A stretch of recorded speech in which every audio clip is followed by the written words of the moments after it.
Chairman जीते हैं और आप सब हजारों की संख्या में इस गर्मी में, इस खेती की सीजन में भी पार्टी के लिए, इस विस्तार के लिए समय निकालकर दूसरी बार आए।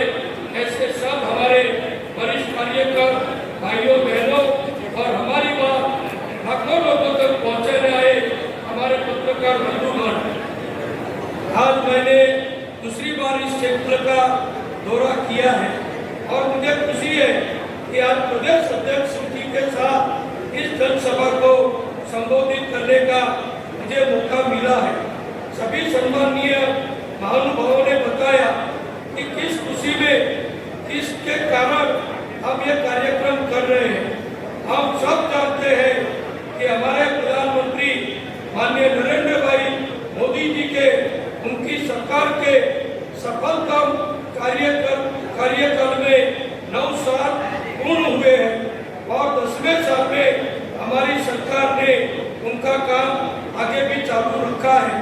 वैसे तो 1947 में हमारा देश आजाद हुआ, कांग्रेस ने भी बहुत सालों तक देश में शासन किया, लेकिन मैं भी 68 साल का हुआ हूँ, मैं भी करीबन 45 साल से पॉलिटिक्स में हूँ। छोटे कार्यकर से कॉलेज से लेके गुजरात के डिप्टी सीएम का 6 बार विधायक, 20 साल मंत्री, सब मैंने किया है।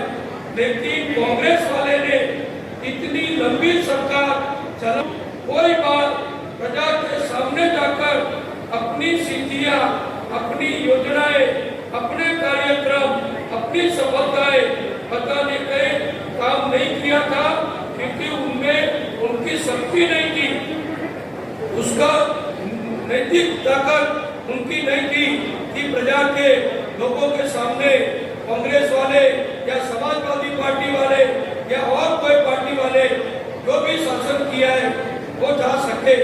लेकिन ये भारतीय जनता पार्टी है, नरेंद्र भाई मोदी जी की ये सरकार, अपने जो 9 साल काम किया, तो मोदी जी ने, नड्डा जी ने, अमित शाह जी ने, योगी आदित्यनाथ जी ने तय किया कि हमको पूरी भारत की जनता के सामने हमारी 9 साल की जो सफलताएं हैं, जो गरीब कल्याण की बातें हैं, वो रखनी है। और इसलिए इस कार्यक्रम का नाम जो रखा गया है, एक तो सुशासन, गुड गवर्नेंस, सरकार तो सब चलाते हैं, लेकिन अच्छी सरकार, अच्छे काम करने वाली सरकार, लोकप्रिय सरकार ये मोदी साहब ने चलाई 9 साल तक। गुजरात में तो हमारे पिछले 27 साल से सिर्फ और सिर्फ, और आप सबको मालूम है फिर भी कि 2014 में और 2019 में जो लोकसभा के चुनाव हुए, गुजरात की लोकसभा की 26 सीटें दोनों बार मोदी जी के नाम पर, भाजपा के नाम पर, कमल के निशान पर लोगों ने मतदान किया, वोट दिया और दोनों बार गुजरात में 26 में से 26 सीट भारतीय जनता पार्टी ने जीती है। और यूपी को भी, आपको भी मैं अभिनंदन देता हूँ। प्रधानमंत्री नरेंद्र भाई मोदी जी गर्व से कहते हैं, आनंद से कहते हैं कि मैं लखनऊ का, यानी कि बनारस और उत्तर प्रदेश का पार्लियामेंट का मेंबर हूँ, यानी कि प्रधानमंत्री का जो अभी नेतृत्व है वो आप सबने उत्तर प्रदेश से किया है। वो बहुत बड़ी देश के लिए एक गौरव की बात है कि देश के प्रधानमंत्री कहाँ के संसद सभ्य है, तो बोला जाता है कि उत्तर प्रदेश के संसद सभ्य है। ऐसा काम आपने किया है, इसलिए आप सबको अभिनंदन देता हूँ।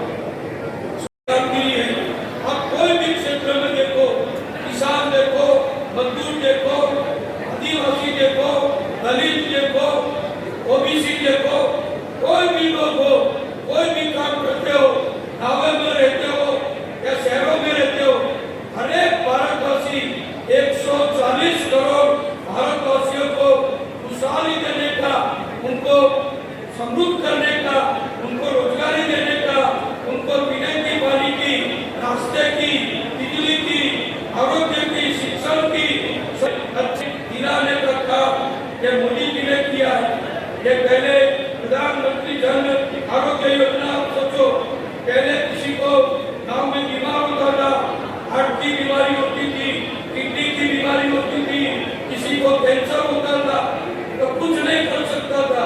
किसको अगर किसी को ट्रीटमेंट करानी हो तो अपनी जमीन गिरवे रख के, अपने गहने बेच कर या गिरवे रख के ऐसे सरकार से लेके अपने परिवार का, किसी के सदस्य का वो बीमारी का इलाज करवाते थे। मोदी साहब प्रधानमंत्री बने, उन्होंने पूरे देश में करोड़ों लोगों को प्रधानमंत्री जन आरोग्य योजना का लाभ देने का काम किया। 5 लाख रुपए तक की मुफ्त सेवा मोदी साहब ने पूरे देश में सभी गरीब और मध्यम वर्ग को लोगों को दी है। अभी कोरोना हुआ, हम सब कोरोना को जानते हैं, कितनी दिक्कत थी।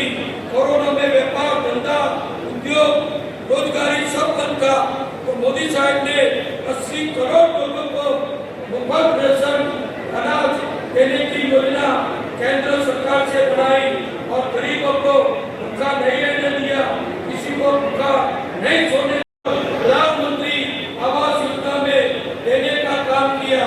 मैं यहाँ आप सबको सुन रहा था, हाईवे की बात करते हो, और मैं हाईवे की बात, ओवर ब्रिज की बात, ये सब कहाँ से आया?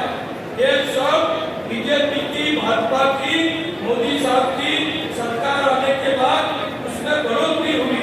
पहले होता था 1 किलोमीटर, अब हर रोज होता है 100 किलोमीटर। ये हमारी भाजपा के काम करने की जो गति है वो सब आप जानते हैं। यहाँ मैं देख रहा हूँ ऋषिकेश, बद्रीनाथ भगवान और कैलाश नाथ जी के, कैलाश के सरोवर के दर्शन के लिए जाते थे।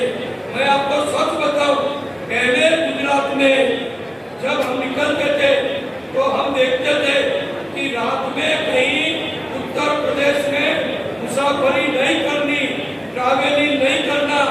हम रात को हमारी बस